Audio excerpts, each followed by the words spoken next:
وصحبه ومن والاه وبعد. Baik.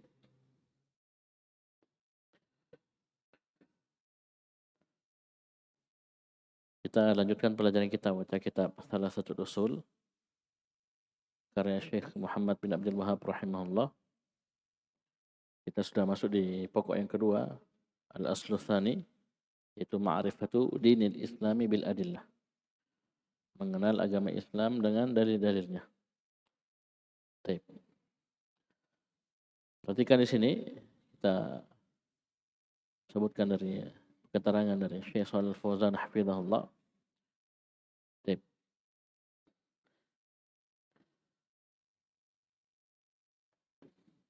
Perhatikan sini. Kata Syekh Shalal Fauzan hafizahullah, al-istislamu lillahi bitauhid. Kita sudah sebutkan definisi Islam secara istilah al-istislamu lillahi bitauhid.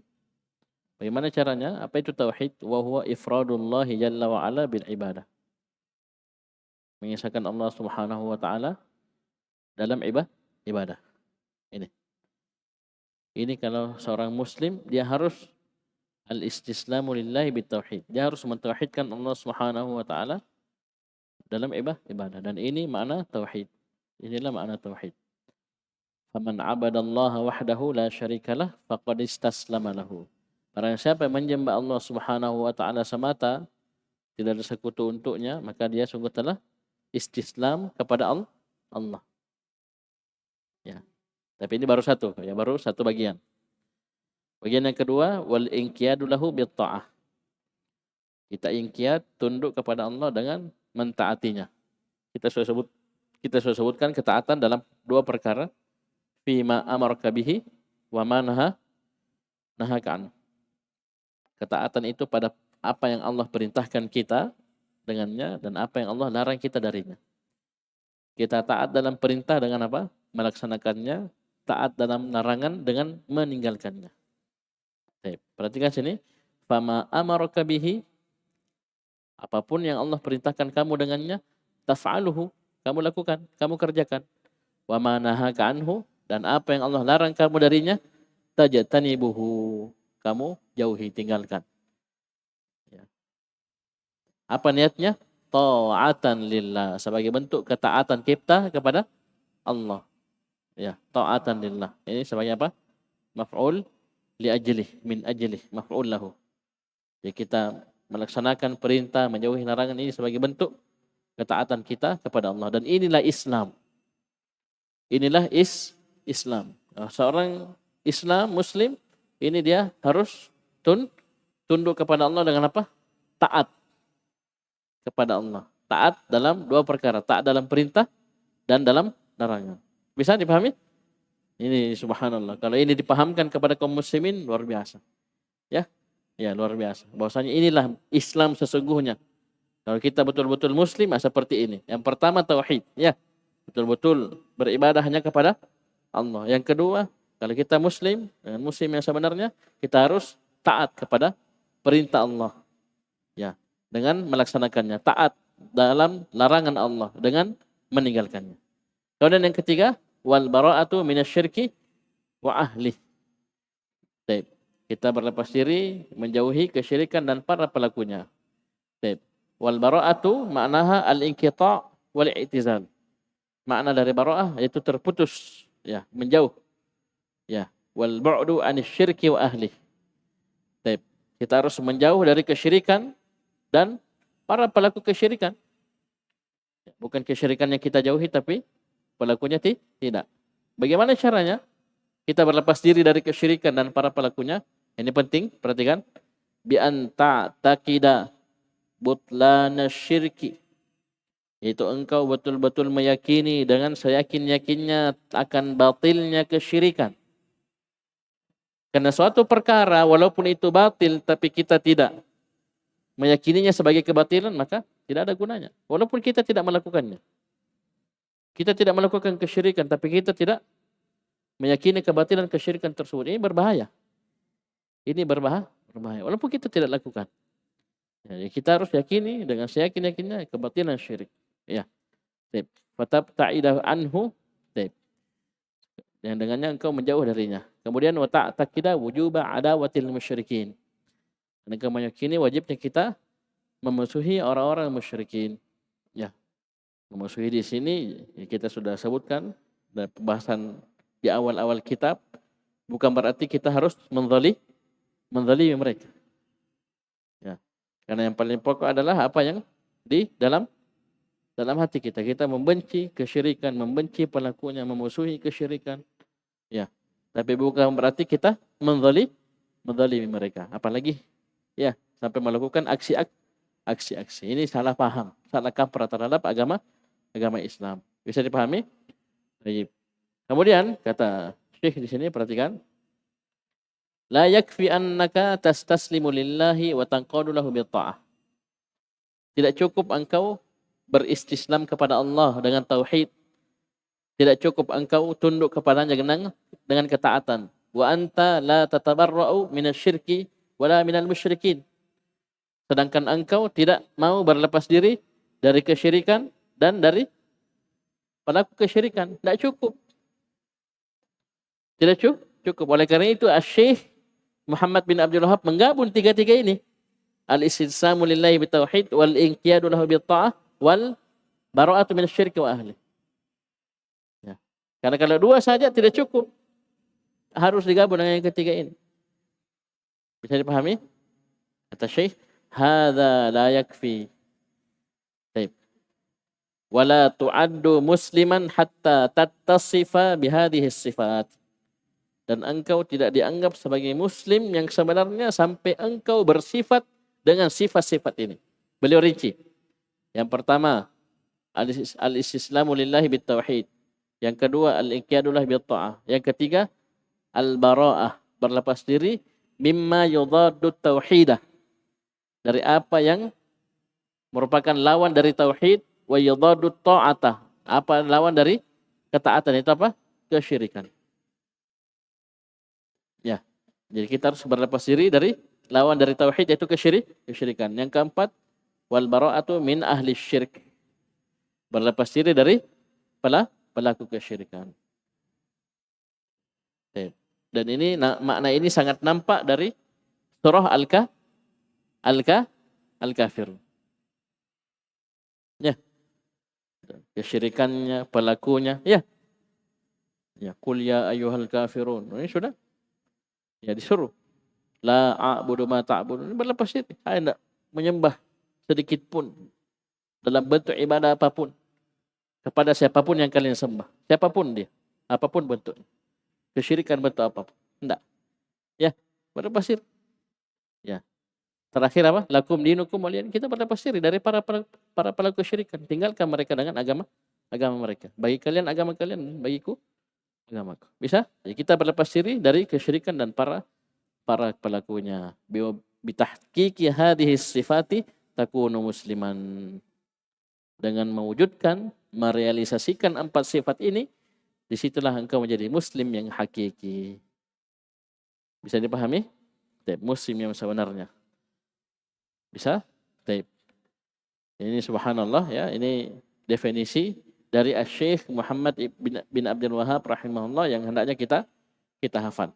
Ya, Islam, ya, apa itu Islam yang sebenarnya?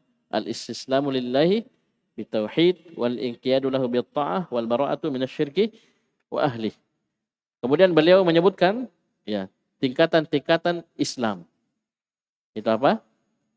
Islam, iman dan ihsan.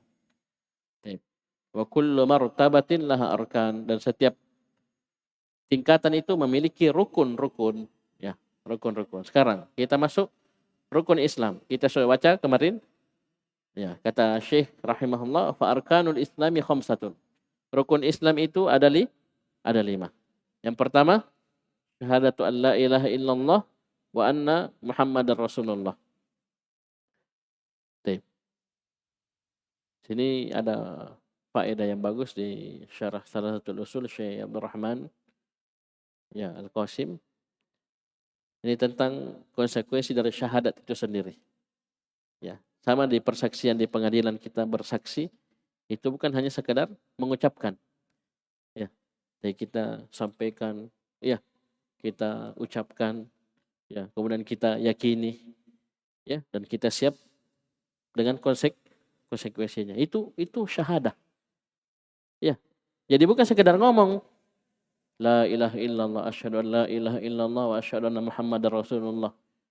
Ya, kemudian dia pergi berdoa ke kuburan kepada selain Allah, menyerahkan ibadah kepada selain Allah, menyembelih untuk selain Allah. Ya. Bisa dipahami? Karena orang bersaksi sama di pengadilan, orang bersaksi siap dengan konsekuensinya. Ya, konsekuensinya dia akan begini, ya sudah. Sama juga ketika kita betul-betul asyhadu an la ilaha illallah, berarti kita harus siap meninggalkan seluruh segala sesuatu yang disembah selain Allah. Dan kita harus siap dengan konsekuensi apa? Memurnikan ibadah hanya kepada Allah. Dan ini kita sampaikan, kita beritahukan kepada orang. Sama seperti orang bersaksi. Ya, paham ini? Nah, ini. Begitu pula wa asyhadu anna muhammadar rasulullah. Ya. Nah, beliau akan sebutkan nanti konsekuensinya apa? Melaksanakan perintah Nabi SAW, membenarkan apa yang beliau khabarkan, menjauhi apa yang beliau larang, dan beribadah kepada Allah sesuai dengan tuntunan Nabi SAW. Kalau kita memang betul-betul wa asyhadu anna muhammadar rasulullah, kita kan sudah bersaksi bahwasanya Nabi SAW adalah utusan Allah. Allah Subhanahu wa taala mewajibkan kita untuk ibadah. Sekarang bagaimana kita mewujudkan ibadah tersebut? Berarti harus sesuai dengan kemauannya Allah Subhanahu wa taala. Dan antara kita dengan Allah, kita tidak berbicara langsung. Ya. Ada utusan, ada perantara, yaitu Rasul, diturunkan kitab. Disitulah kita mengambil bagaimana kita beribadah kepada Allah. Tidak boleh kita ambil tuntunan selain dari tuntunan Nabi sallallahu alaihi wasallam. Ini semua lengkap di pembahasan kedua ini, al-aslu tsani ini. Ya, baik, beserta dengan dalil-dalilnya. Sekarang kita masuk. Baik. Kata Syekh rahimahullah, fadalilus syahadati, dalil, ya, rukun Islam yang pertama itu syahadati an la ilaha illallah, ya, wa anna muhammadar rasulullah. Ini yang pertama disebutkan, ya, syahadati an la ilaha illallah apa? Dalilnya surah Ali Imran ayat 18. Allah Subhanahu wa taala berfirman, syahidallahu annahu la ilaha illahu wal malaikatu wa ulul ilmi qa'iman bil qist. La ilaha illahu wal azizul hakim. Sini disebutkan oleh Allah Subhanahu wa taala syahidah. Allah Subhanahu wa taala sendiri yang mempersaksikan bahwasanya apa? Annahu la ilaha illahu. Bahwasanya tidak ada satupun ilah yang berhak disembah kecuali hanya Dia, Allah Subhanahu wa taala. Ini persaksian yang paling dahsyat, yang paling besar. Persaksian bahwasanya la ilaha illallah. Di sini Allah sendiri yang sebutkan dirinya yang langsung bersaksi. Syahidah fi'il. Mana fa'ilnya? Allah. Allah yang bersaksi langsung bahwasanya tidak ada satupun ilah yang berhak disembah kecuali hanya Allah. Siapa lagi yang bersaksi? Wal malaikatu. Ataf. Malaikat itu dhammah juga, ya, ataf kepada fa'il. Ya, para malaikat jangan ditanya, ya. Para malaikat makhluk-makhluk yang mulia. Ya, diciptakan dari cahaya, tidak bermaksiat sedikit pun kepada Allah Subhanahu wa taala. Ketika Allah Subhanahu wa taala mempersaksikan seperti ini, ya mereka, ya, juga seperti itu, mempersaksikan bahwasanya la ilaha illallah. Ini dari kalangan para malaikat. Kemudian dari makhluk yang lainnya, kalangan manusia, cuma disebutkan sifat wa ulul ilmi, dan orang-orang yang berilmu. Ini pelajaran untuk kita bahwasanya ilmu yang paling harus kita pahami, yang harus paling kita ketahui, paling harus kita amalkan adalah ilmu tentang la ilaha illallah. Karena di sini Allah Subhanahu wa taala tegaskan siapa yang mempersaksikan bahwasanya la ilaha illallah. Yang pertama Allah Subhanahu wa taala sendiri, yang kedua para malaikat, yang ketiga ulul ilm, orang yang diberi ilmu, yang memiliki ilmu. Ilmu yang dimaksud ilmu apa? Ilmu agama, ilmu Al-Quran dan Sunnah. Dan ini yang paling pokok yang harus dia pahami, itu la ilaha illallah. Tidak dikatakan dia ulul ilmi kalau dia tidak mempersaksikan la ilaha illallah. Karena Allah sendiri tegaskan sifat ulul ilmi itu syahida annahu la ilaha illahu. Bisa dipahami? Baik. Dan di surah Muhammad Allah bahkan perintah secara khusus, fa'lam annahu la ilaha illallah. Ilmu ya Muhammad. Ya, ini perintah kepada Nabi SAW yang sudah tegak dengan la ilaha illallah. Berarti apa maknanya? Istimror. Terus pelajari, dalami, terus pelajari, ulang. Ya. Karena ini perintah kepada Nabi, dan Nabi sudah sampai pada puncak ilmu terhadap la ilaha illallah, pengamalannya, dakwahnya, kesabarannya. Bersamaan itu diperintah fa'lam. Bisa dipahami? Baik. Apalagi kita umatnya. Kalau kita ngaku umat Muhammad sallallahu alaihi wasallam, maka kita harus punya perhatian yang paling besar kepada la ilaha illallah, tauhid. Qa'iman bil qist, ya, tegak di atas dengan keadilan, dengan kebenaran. Baik. La ilaha illa huwal azizul hakim. Kemudian Allah ulang lagi. La ilaha illahu, tidak ada satupun ilah yang berhak disembah kecuali Dia yang maha perkasa lagi maha hikmah, yang memiliki hikmah. Ya. Dengan makna lain yang maha memiliki hukum. Ya, maha memiliki hukum. Kalau yang maha memiliki hikmah itu dari segala bentuk hukumnya. Ya, hukum syar'i, hukum kauni, pasti Allah memiliki hikmah. Baik. Bisa dipahami? Ini dalil syahadat. Baik, ini antum baca syarah itu luar biasa. Syarah Syekh Shalih Fauzan hafizallah. Ya, beliau panjang lebar ya menjelaskan tentang makna ayat ini.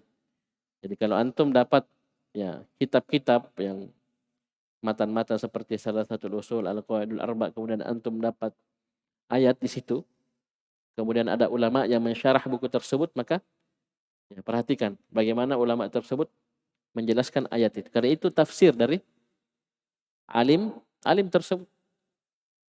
Bisa dipahami? Jadi ada matan, misalnya matan salah satu usul, kitab salah satu usul, disyarah oleh Syekh Shalih Fauzan. Perhatikan ayat-ayat yang disebutkan dalam matan. Ketika Syekh Shalih Fauzan menjelaskannya, maka itu adalah tafsir dari Syekh hafizahullah.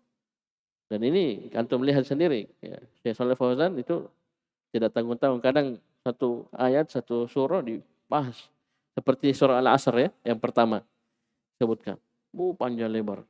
Ya, Al-Asr apa semua sampai ya akhir ayat. Tafsirkan panjang lebar. Itu syarahnya tebal, ya. Syarahnya ya lumayan tebal. Baik.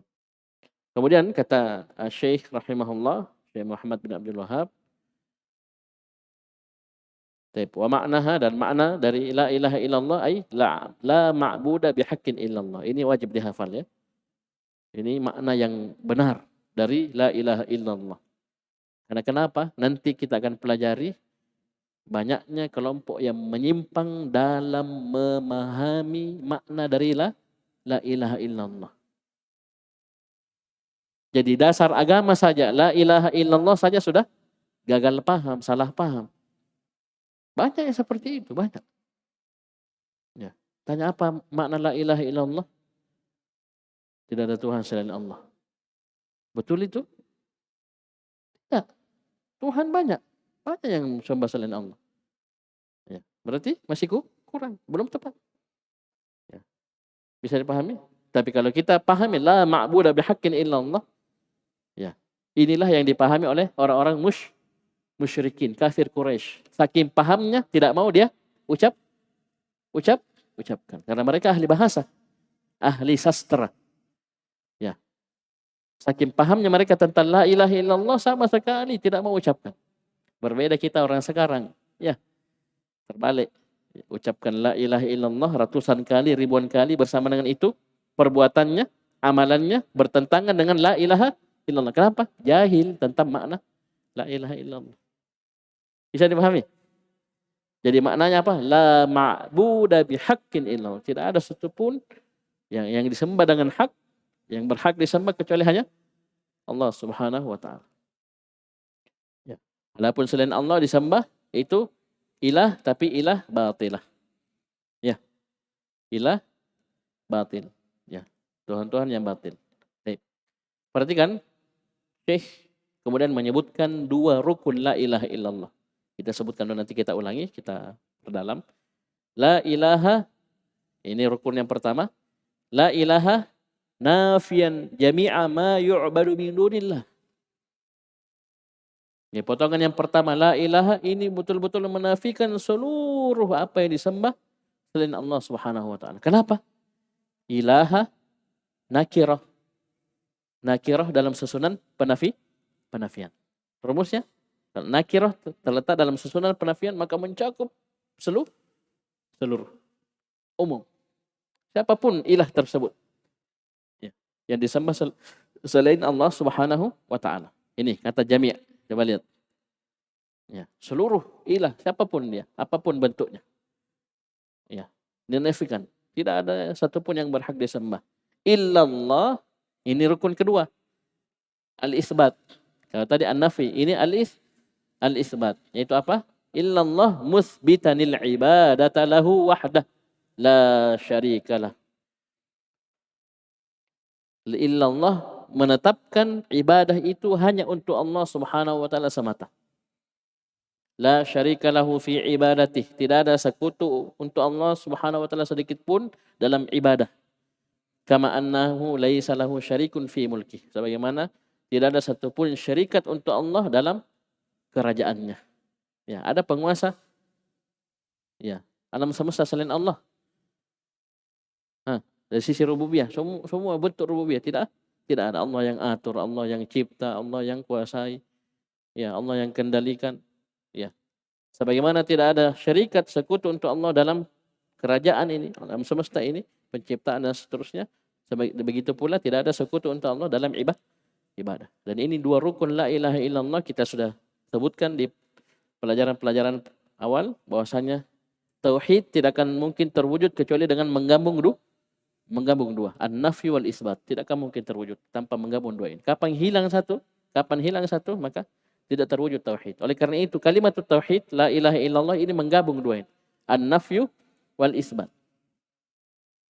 Bisa dipahami? Baik. Ya, nanti insyaallah kita lanjutkan di pertemuan besok. Kita ulangi sedikit, kita perdalam karena ini yang paling dasar. Ini rukun Islam. Ya. Pondasi Islam. Dan yang pertama dari rukun Islam yang 5 adalah mengucapkan dua kalimat syahadat. Dan dari dua kalimat syahadat ini yang pertama adalah la ilaha illallah. Apa artinya tadi? Maknanya la ma'budu bihaqqin illallah. Ya. Dengan dua rukunnya, an-nafyu wal isbat. La ilaha an-nafyu. Ya illallah isbat. Baik. Sekian subhanakallahumma hamdik. Asyhadu an la ilaha illa anta astaghfiruka wa atubu ilaik.